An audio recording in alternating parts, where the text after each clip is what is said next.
Nandito na kami sa Tesco mga palangga and it's absolutely freezing, han. No, it's not. It's freezing. And diba yung mga tao naka summer clothes? Yes, please. Whatever. Pick. Okay, you got a big one. Here you go.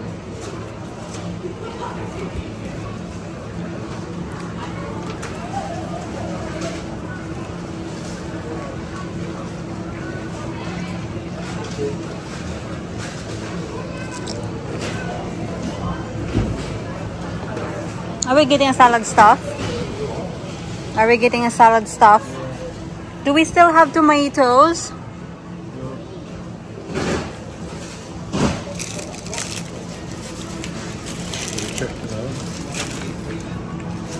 We're home. So, hindi na ako nagpatuloy mag-vlog doon sa Tesco kasi the more you go on the aisle, may music sila mga palangga.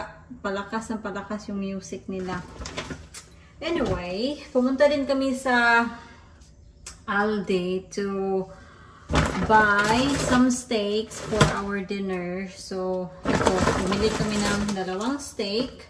This time, bumili ako ng ribeye kasi wala silang, what do you call this, rump steak. Normally, I'm having rump steak kasi mas bet ko yung rump steak talaga. Pero wala silang, ubusan ata dahil sa sobrang ganda ng weather ngayon. And bumili din ako ng lemonade. And then, mushroom. Yun lang yung pinunta talaga namin doon sa... Oh, bumili din pala ako ng mangga sa Aldi. So, that's from Aldi. Sa Tesco, of course, the usual stuff. Actually, sobrang... hindi malaki yung nabayaran namin today sa Tesco ha. Si Mr. yung nagbayad. 47 pounds and 8 pence. Magkano ba yung patatas? Kasi, tinignan ni Mr. yung patatas sa Aldi. Mas malaki siyang pack and 2.39. And bumili kami ng maliit na patatas. Yung new potatoes ba?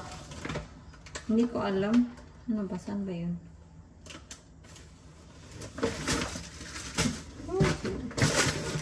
Hindi ata kami bumili ng new potatoes. Mister, ano sinasabi ni Mister? Anyway, never mind. Sabi niya, i-compare ko daw yung presyo sa Aldi sa Tesco. Kasi minsan kasi, you need to be careful mga palangga because sometimes you think Aldi is cheaper but it's not really sometimes because sometimes yung Tesco mas mura. So, vice versa sila minsan ba? And majority naman talaga sa Aldi, mura siya. Pero yeah, there are stuff that you think na nakakamura ka sa Aldi pero mas mura siya sa ibang grocery shop. Cornish pasties. Mura yung grocery namin ngayon kasi wala talaga kaming masyadong meat na binili. Ano lang? Ham. Cornish. Oh, hindi naman meat yung Cornish pasties, no? But yeah, yun. And sausage. Yun lang. Kasi, no point din kasi mga palangga na bibili kami ng meat and sa bahay, wala ako. So, Monday, Tuesday, and Wednesday, wala ako sa bahay kasi meron akong OJT. Tapos sa Friday meron akong OJT din. So, for this, a week ako this week kasi I need to catch up my hours. Kasi nung nag-nights ako, so 3 nights yung ginagawa ko. Ikaso, pag nagna-nights kasi, 11 hours per shift lang. So, you have 33 hours. And technically, you need to do 37.5 hours. Do you know how hot it is in there? How much? 40.5. 40.5. Wow.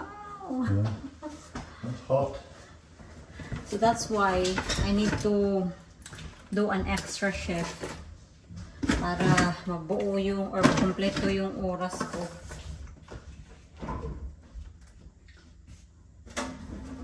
Mag-chill lang kami after this mga labs. manonood ng TV. I need to put my bikini on kasi swimming talaga ako today kasi sobrang ganda ng panahon. That's pineapple for you. Ay, naku naman tong si Mr. Oy. Katapulan ba? Joke lang, oy. Magsi-CR. I-close natin.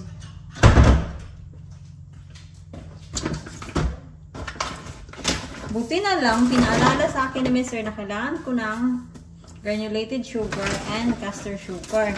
Kasi gumawa ako ng listahan mga palangga. But then, alam niyo, nakalimutan ko yung listahan. Typical.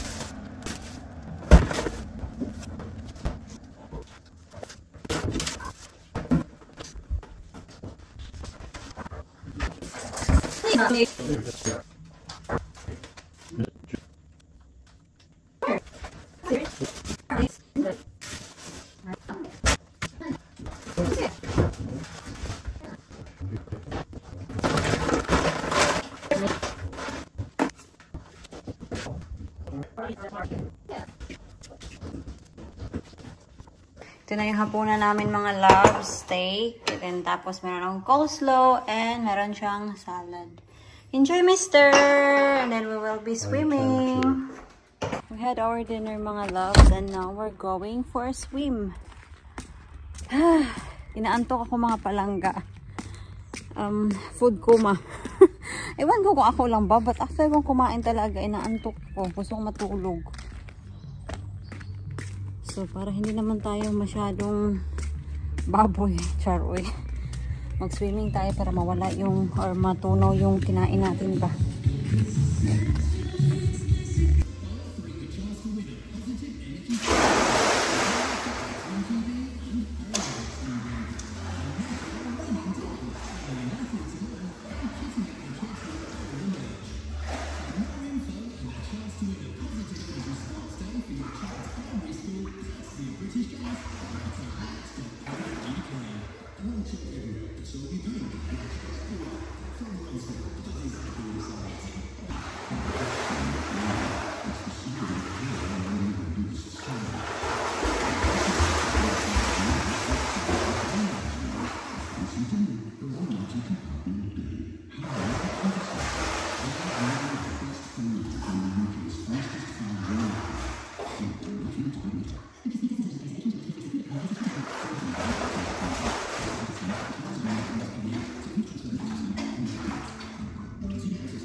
Hello, I'm back. Ngayon ko lang kayo nabalikan mga palangga. Pagpasensyahan nyo na. Ilang days din akong hindi nakapag-vlog. Mga 5 days ata. Sobrang busy ko talaga mga palangga. Pagpasensyahan. Alam ko, may masasabi na naman sa akin na palagi na lang akong busy. Yes, every time. Every day. Palagi akong busy mga loves. Always busy. Pero I'm trying to make time for you para makapag-upload ako. Kasi ito talaga yung parang spare time ko ba? Kayo talaga yung parang best friend ko dito. Kasi of course kami lang ni Mr. dito sa bahay. Kakain tayo. Kami lang ni Mr. sa bahay. Kaya kayo yung mga makakausap ko dito, di ba? Baon ko sana yan sa OJT ko pero nag-change yung mind ko. Hindi ko na lang yan babaunin. Kasi nagluto ako kanina ng carbonara. Ang sinahog ko yung Swedish meatballs. Yung last na Swedish meatballs na meron kami sa fridge. And until now mga palangga, wala pang Swedish meatballs na stock sa Tesco. Nakaka-frustrate kasi nagustuhan ko talaga yun. Ito na. Init na yung ating carbonara. So, nilagyan ko siya ng cheese on top. And then, yung meatballs, hiniwalay ko. So, paunan ko itong mga palangga. At sobrang nagustuhan ko ito nung binili ko ito sa Amazon. Kasi meron siyang kutsara at tinidor. Pero tingnan niyo yung kutsara niya. Pwede din siyang gawing knife. Anyway, kain na muna ako and see you later. Babalikan ko kayo mamaya. It's fresh.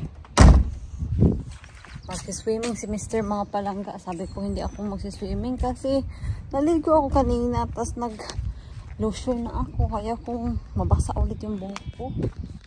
Kaya nag-offer na lang ako na ako yung magdidilig sa ating mga halaman. Hindi ko pa natanim yung ating mga vegetables, mga palangga. Lalo na yung ating munchto. Yan o. Nag-yellow yung munchto natin. Yan. Yan. Yung eggplant natin. Ito yung runner beans natin. Kailangan ko to itanim tomorrow sa labas. And tingnan nyo, tinali na din pala ni Mr. O yung mga grapes natin. Yan o, may mga string dyan. For it to climb.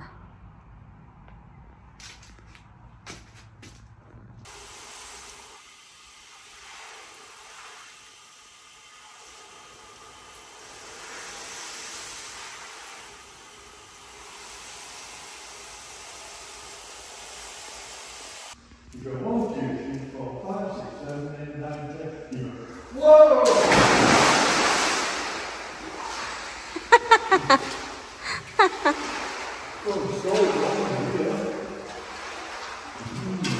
Tomorrow, I'll swim tomorrow.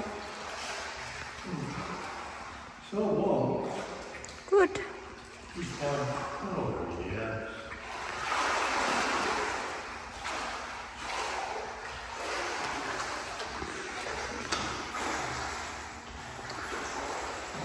Hindi ko talaga sinasadya mga palangga pero nakalimutan ko yung ham. So, kaninang dinner time, nilagay ko yung ham kasabay sa dinner ni Mr. And then, yes please, and then, nung ready na yung dinner, tinurn off ni Mr. yung Darling, how oven. long has it been on? Like 30 minutes. Because I put it same time as our dinner. So it had 30 minutes? Yeah, so How much have you given it now? I give it an hour and 10 minutes. Well, it's probably too much then. Is it too much? Yeah. So yeah, nakalimutan ko mga... Almost 10 minutes. Hindi ko siya nakalimutan, but yeah, hindi nakita ni Mr. yung oven, ay yung ham na nasa oven kasi I put it in the middle. And yeah, tinurn on namin ulit, so hopefully hindi siya maging dry. Give it a little, because you see, even cooling down, it'll have been cooking. It's still cooking because when I open the oven, it's still warm, but not warm enough that it can burn you. Yeah. So yeah, right. Yeah, I would just give it another 20 minutes and call it. And call it a day. Ay, naku naman. Right, we'll go and sit down. Have you had a good swim? Yes. I feel so much better for you. Good. Good, good, good. Do you know something? We have in a share that mast doesn't leak. It's snorkel. Ah, okay. It's obviously a little. Yeah, little whiskers. No leaking.